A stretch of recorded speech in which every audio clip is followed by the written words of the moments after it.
Hey friends, it's Mari Clark here. I have a project today for the My Creative Scrapbook Kit Club.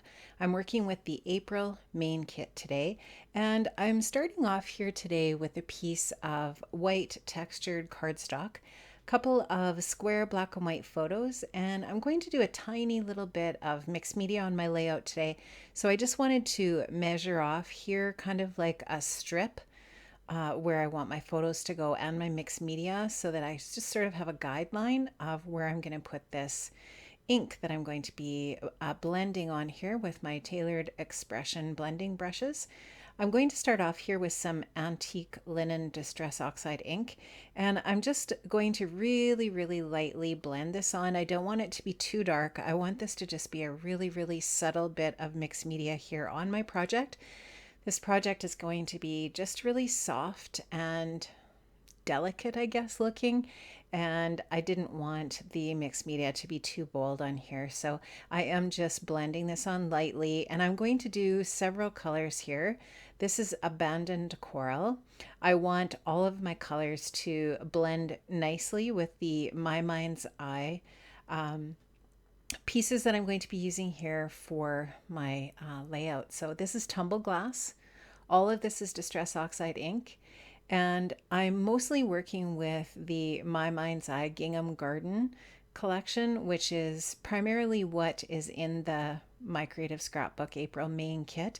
This is a beautiful collection. It's just so pretty. And of course, I'm still working on wedding photos, right? I think I have over 2,000 photos of Bailey's wedding, which has been almost 2 years ago now. And I'm still scrapbooking these photos. So this is some, what is it called? Dried marigold. So this is a little bit of dried marigold. So I've got a 4-color blend on here. And now I'm just taking a little paintbrush and I'm just splattering on some clear water, and then I'll just take a paper towel and dab up that water, and then that'll just leave some really pretty kind of like distressy looking splotches on the paper, and it just is the most subtle and pretty mixed media that you could ever use as a background on your layout. Honestly, it's just, this is so easy and so simple and just really basic and but effective, right? It just goes nicely with the paper and all of the different things that I'm going to be using here for my color pot. So now that I've got that all done, I'm ready to go. I'm ready to start working on the rest of my project. So I took some cardstock from my stash that matches up with the colors that are in the gingham garden papers that I'm going to be using today. So this is kind of like it's an American crafts paper. I'm not sure what color it is, but it's just sort of like a really almost blue-gray color, and I just love how it goes nicely with what I'm using. And you'll see that as I start to add more of the pattern papers onto the project. All of these little floral bits are part of a pattern paper in the kit, and the one side of this pattern paper is all of these beautiful flowers, and I literally fussy cut the whole paper. And so you can see on the left side there all of those tiny little fussy cut bits. Tons of ephemera, guys. When you've got a paper like that you can fussy cut, you get so many pieces that you can work with. And I have tons of these, so I can use them on cards or I can use them on future layouts, whatever. And they're beautiful for layering on this project. So my idea is to add them, some of them just with adhesive right onto the white paper, and then layer on top of that with some foam adhesive to create my embellishments. And then I cut with my Cameo these 2 cut files, and you can, if you purchase a kit or an add-on from my Creative Scrapbook, you have access to these exclusive cut files. There's tons this month. I think there was something like I want to say 6 or 8 cut files. Don't quote me on that, but it was quite a few. And this one I just think is beautiful. It's kind of like a rose bouquet with some foliage. And I cut it in a few different sizes. And usually what I do when I'm cutting a cut file like this for future projects is I'll just, when I've got the file on my mat on in the Silhouette Design Studio, I will cut it in a bunch of different sizes and use up my whole sheet of paper. And then I've just got a bunch of embellishments I can use for different projects, right? So I used one of those cut files on each corner. Now this plaid paper is obviously also in the kit. It's another Gingham Garden paper. It's on the back, has a cream and black leaf print on it.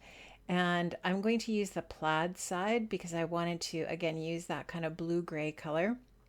I'm going to just use this strip over on that left side. And then I actually created another little embellishment strip using some of that gray-blue cardstock, some white cardstock, and a piece of the photo play paper that's in the kit that's got a black and white dot on the one side. And so I'm just going to show you that paper here right away here, that photo play paper. I've used it for a bunch of different projects at this point. I've got several pieces cut off of it, or at least a few pieces anyways. So this is the photo play paper, beautiful paper. And I did use it on several layouts here during with using all the kits to create my 4 layouts for the month. So here I'm just showing you again that plaid paper that's from Gingham Garden, and I just created this strip and I sewed on it, and I used a couple of my scallop punches from my stash, and this just creates a really neat embellishment. So love the opportunity always to get out some of my tools in my stash to create different little bits on my layouts. So I'm just going to stick that down with a little bit of tape runner here. That's some Gina K tape runner. I love that stuff. It's really good. And I'm going to just stick that down, and then I'm going to go ahead and start working on placing other things. So on the other side, on the opposite edge, on the right side, I've cut another strip of that black and white photo play dot paper, and I'm going to adhere that down to the far right side. And I'm also going to use another piece of that blue-gray textured cardstock with a little bit of a scallop border on it as well, just also for a little bit of detail. And I could have sewn on that side too. You can totally do that if you want that kind of symmetry going on. I didn't mind the look of the sewing not being on that side, just to make it look a little bit different. And so I am going to stick that down, and that is all ready as well. And you can see how those 2 strips on either side are just framing the layout in, but I like how my photos are over to one side a little bit, and I like doing that. I don't always like putting things in the center, because it's kind of like that whole rule of thirds thing, and trying to make sure that you include something in all the different quadrants of your design and all that sort of stuff. I just think it looks more interesting if the photos are slightly off center, and so that's why I did that there. So here you can see that I am going to pop up my photos on some foam adhesive and mat them onto squares of that blue-gray cardstock there. And that's all I'm going to do for those simple mats. I just think it looks really clean and classy that way. I like that look. And so especially for this type of photo, I just like how that goes. And I'm going to stick those photos down, and then I'm going to start working on the embellishments. So once again, in each one of those corners, in the bottom right corner and the top left of my photo area, I'm going to put one of those beautiful delicate cut files. And now I'm just going to take those fussy cut floral pieces and work them in. I've also got a couple of die cut pieces from the Gingham Garden die cut pack that are like a black foliage, just to bring a little more black into the die cut area. And that's going to be about it here for my project. You'll just see me sticking things down, using some foam adhesive to bring the top layers up off of the bottom layers, and so on. So super simple embellishing. This is just a beautiful kit to work with. Had so much fun working with this kit this month, and beautiful, beautiful pieces. The Gingham Garden collection is just perfect for the photos that I wanted to use it for sure. But I do have a layout later on in the month as well that I'll share with you that is, I wanted to challenge myself to use this collection too for a masculine layout, and I was able to do that, and I think it turned out really nicely as well. So I will leave a link in the description box below to all of the information for the My Creative Scrapbook Kit Club. I will also leave links to other products that I've used here from my stash, or just some basic things, tools and such that I have in my craft space that I like to use on all of my projects. So make sure you check that out. The kit also includes these wood veneer phrases, which are beautiful. I think I used them on 3 out of the 4 projects that I did this month. And this one just says shine. I love this. I love this moment here. Bailey's wedding, she's just giving the girls some gifts and they're congratulating her. And it's just really, it was a nice moment. I'm just showing you here, I did a little bit of splattering with a little bit of gold acrylic paint from my stash. Just watered it down and splattered it on there. There you go. That's it. It's just some golden acrylic, gold metallic paint.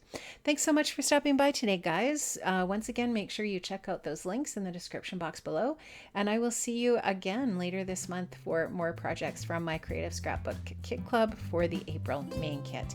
Bye-bye. Have an amazing day. Stay safe and take care.